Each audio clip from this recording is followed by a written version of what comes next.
Honestly speaking, I just studied for 2 months, and I usually studied 1 hour after finishing my classes. Uh, like I finish 2 hour class from academically, then I finish myself for 1 hour. अगर मैं जी PAT से compare करूँ sir, तो उसके comparison में easy है exam. मतलब 50% ही लेना होता है हर सब्जेक्ट में, और जो भी मॉक्स में आता है ज्यादातर उसी में से आ जाता है, मतलब 70 to 80%। So hello everyone, welcome to Academically, and today with us Vikas. He's our one of the student. He passed the CAPS exam his first attempt. So he's basically from India, Haryana. He did pharmacy degree in Haryana. He's currently living here in Melbourne.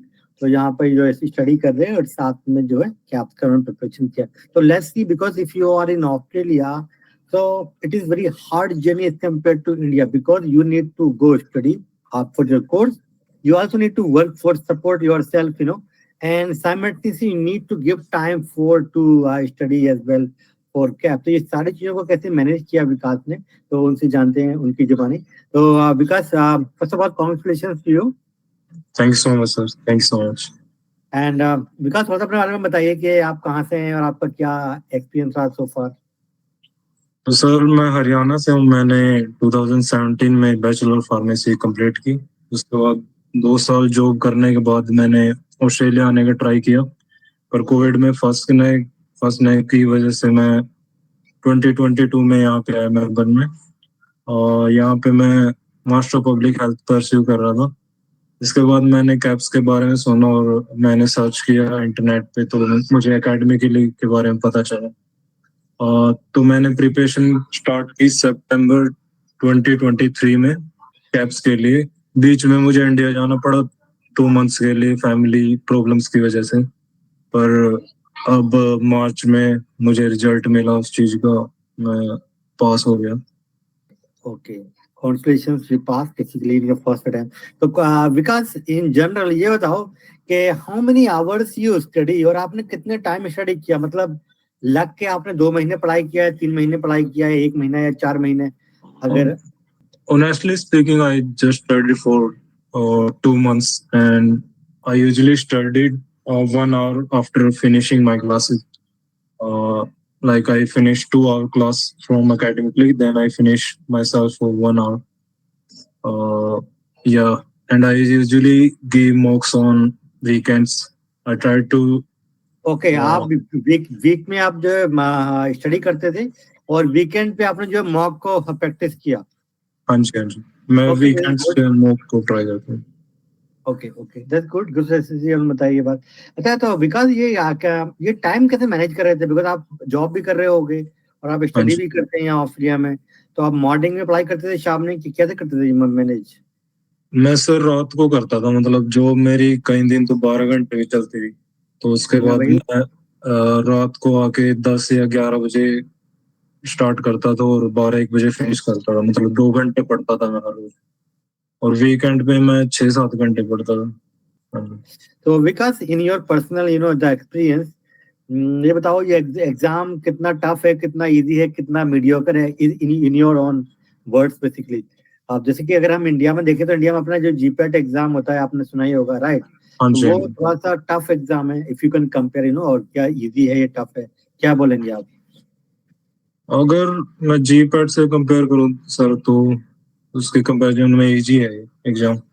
मतलब 50% ही लेना होता है हर subject में, और जो भी मॉक्स में आता है ज्यादातर उसी में से आ जाता है, मतलब 70 to 80%. बाकी मुझे सर सारा इसमें एकेडमिक लेके सिलेबस में सही लगा था. सारे क्वेश्चन कोई बाहर से नहीं था. देखो, कैप सीधे क्वालिफाइंग एग्जाम है. आपको जस्ट क्वालिफाई करना है. आपके 50 मार्क्स आते हैं, 90 मार्क्स आते हैं, डजंट मैटर. जस्ट आपको एग्जाम को पास करना है. और जीपेट वगैरह में वहाँ निगेटिव मार्किंग भी होती है, वहां पर परसेंटाइल बनती है. इसके हाई मार्क्स आएंगे उसको ज्यादा वेटेज मिलती है ना, रैंकिंग वगैरह. तो ये एक मेन डिफरेंस है, और वो बहुत ही हार्ड एग्जाम है as compare to this. Just 50% marks required होते हैं कैप में.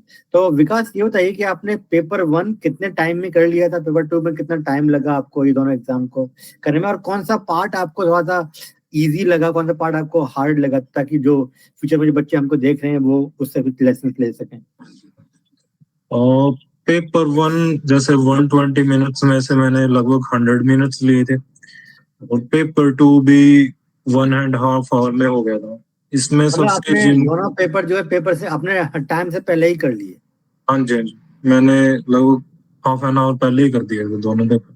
और पेपर 2 थोड़ा टफ होता है कंपैरेटिवली पेपर 1, और पेपर 1 में इतनी दिक्कत नहीं आएगी, और पेपर 2 में कैलकुलेशन में थोड़ा ध्यान रखना पड़ता है।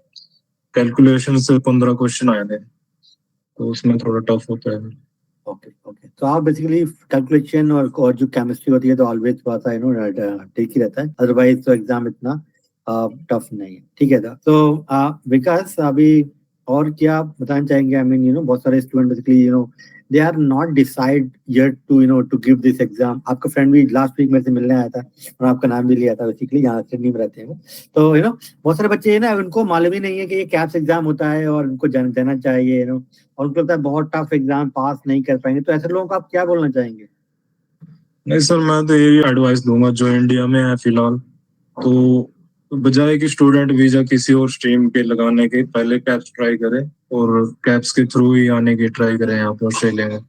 क्योंकि यहाँ पे आने के बाद सर सबको पता है बहुत ज्यादा दिक्कत है, काम भी और स्टडी भी करनी है, तो काफी टाइम लग जाता है बंदे को। और मैं तो यही कहूंगा भी इंडिया से ही करके है कैप्स, इजी एग्जाम है, इतना मुश्किल है। देखो विकास ने बहुत अच्छी एडवाइस दी आप लोगों को, बिकॉज आप लोग यहाँ पे चाहते हैं स्टडी करने आते हैं। आप एमपीएच करना हो या एमफॉर्म करना, कोई भी कोर्स करना होगा तो 30-40 लाख रुपए तो आपके इन जनरल खर्चा होना है 2 साल के अंदर और आप जब आप यहाँ आते हो तो आपको जॉब भी करनी होती है, बिकॉज आपको अपने आप को सपोर्ट भी करना होता है। इतना टाइम नहीं होता, इतना लाइफ ईजी नहीं है जितना कि आप लोग सोचते हैं इंडिया में बैठ के कि भाई स्टूडेंट वीजा पे हम लोग चले जाएंगे, बहुत ही ईजी है। तो जॉब यहाँ पे करनी पड़ती है और साथ में आपको कॉलेज भी जाना पड़ता है अपना। अगर आप कैप्स करोगे तो आपको उसको भी टाइम निकालना पड़ेगा पास करके। तो बेस्ट ये है कि आप अपने होम कंट्री से कैप्स को पास करके आप यहाँ पे आए, और बाद में आप अगर स्टडी वीजा पे भी आते हैं तो अभी कोई बात नहीं है। अगर आपने कैप्स कर लिया तो अभी भी आपको जॉब लग जाएगा तो in that way you can save money, you can save lot of time and you can get the PR visa at fast. आपको बहुत जल्दी पीआर वीजा मिल जाएगा अगर आपने कैप्स एग्जाम इंडिया से पास करके आप ऑस्ट्रेलिया में स्टडी वीजा पर भी अगर आप आते हैं तो अच्छा थैंक यू सो विकास, ये बताओ मच। तो जो मॉक टेस्ट है वहां से कुछ आपको हेल्प हुआ? मॉक को आपने कितनी बार रिवीजन किया होगा तो in general? Mock test sir ज्यादा तो नहीं, पर मतलब हर मॉक टेस्ट 1 या 2 बार ही किया था मैंने, पर मेरी परसेंटेज अच्छी आ जाती है, जिसमें अबाउट 70% आते हैं हर बार की। देखो मॉक टेस्ट को हम लोग इसलिए देते हैं कि आपको as many times you can practise. आप 2, 4, 5, 10 बार भी आप करो, जितनी बार ज्यादा करोगे। बहुत सारे टाइम्स में ऐसा होता है कि एग्जाम में 50, 70, 80, 90% तक एग्जाम उसी से आ जाता है, मॉक टेस्ट से, है ना। तो बहुत ही ईजी हो जाती है आपकी जर्नी अगर आपने मॉक टेस्ट को अच्छे से प्रैक्टिस कर लिया है तो बेसिकली विकास यहाँ पे स्टडी करते हैं, एमबीए कर रहे हैं हेल्थ केयर में। तो आप लोग के लिए उन्होंने एडवाइस दिया तो उसके लिए आप सुनिएगा। और कोई क्वेश्चन है तो आप प्लीज कमेंट कीजिए इस वीडियो पर, तो we will try to reply. And thank you so much Vikas. Thank you so much sir, thank you so much for the help, and thank you thank you, so much. Thank you, bye. Thank you, bye.